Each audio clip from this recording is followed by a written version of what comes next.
Hello, doctor Murshed again from new York city. আমি আজকে কথা বলবো আহ, বাচ্চাদের ব্যাক প্রবলেম নিয়ে, যেটি অনেক সময় আমাদের বাচ্চারা আহ, ভারী ব্যাগ ক্যারি করার জন্য হতে পারে সেটির উপর। তো ইদানিংকালে চিলড্রেনদের বা আমাদের কিডসদের অনেক পিঠের ব্যথা বেড়ে গিয়েছে, মেরুদণ্ডের সমস্যা দেখা দিচ্ছে, বিশেষ করে ভারী স্কুল ব্যাগ নেওয়ার কারণে।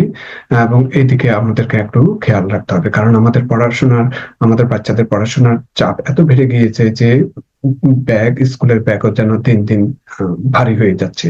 এবং দীর্ঘদিন ধরে যদি এই ধরনের ব্যাগ যদি আপনি আপনার বাচ্চা যদি ক্যারি করে থাকে, পিঠের ব্যথার সমস্যা হওয়ার সম্ভাবনা বেশি থাকে।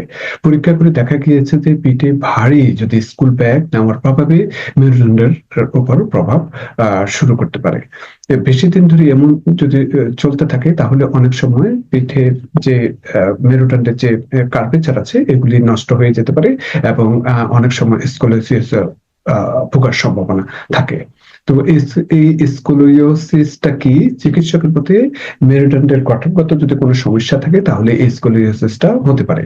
তো এর ক্ষেত্রে মেরুদণ্ড সোজা না হয়ে বাঁকা হয়ে যায়, এবং ভারী ব্যাগ বইবার কারণে ছোটরা এখন জুভেনাইল ইডিওপ্যাথিক স্কোলিওসিসে আক্রান্ত হচ্ছেন।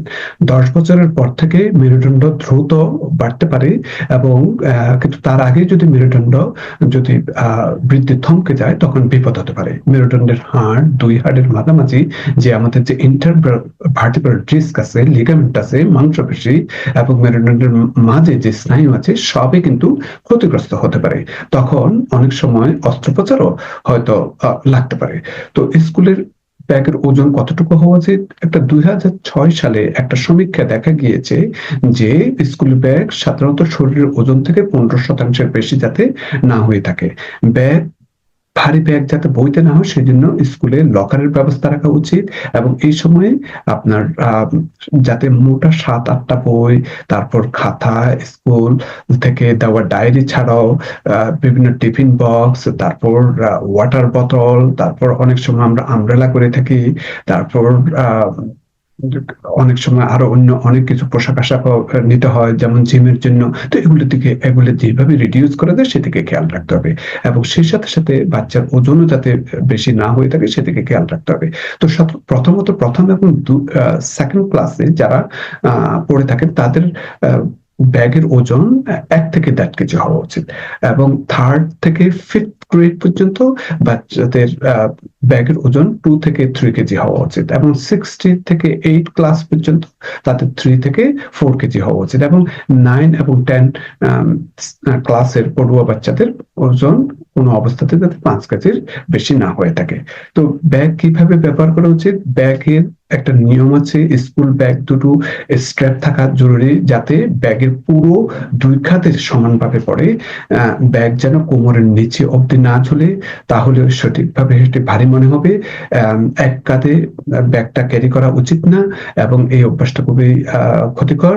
আর প্রয়োজনে টিফিন বক্স, ওয়াটার বটল বা আমব্রেলা আরো একটু হ্যান্ড ব্যাগে নেওয়া যেতে পারে, তাহলে পিঠের ব্যাগের উপর ওজনটা কমবে। এবং বাবা মায়েরা খেয়াল রাখবেন যাতে আমাদের এই ছোট বাচ্চারা যাতে কোমরে ব্যথা হচ্ছে কিনা, তেমন যদি ব্যথা না হয়ে থাকে, কিংবা যাতে অবশ্যই আপনারা চিকিৎসকের কাছে যেতে ভুলবেন না। তো সুতরাং এই সমস্ত ব্যাপারে খেয়াল রাখবেন যাতে আপনার বাচ্চা যাতে কোনো অবস্থাতে বেশি ব্যাগ ক্যারি করছে কিনা, এবং কোনো ধরনের পিঠে ব্যথা অনুভব করছে কিনা, কিংবা কোমরে ব্যথা অনুভব করছে কিনা, তাহলে আপনাকে একটা অ্যালার্মিং ওয়ার্নিং সাইন দিচ্ছে যে হয়তো ব্যাগে কোনো ধরনের প্রবলেম হচ্ছে, এবং সেটি হয়তো স্কুল ব্যাগের জন্য হতে পারে। Thank you.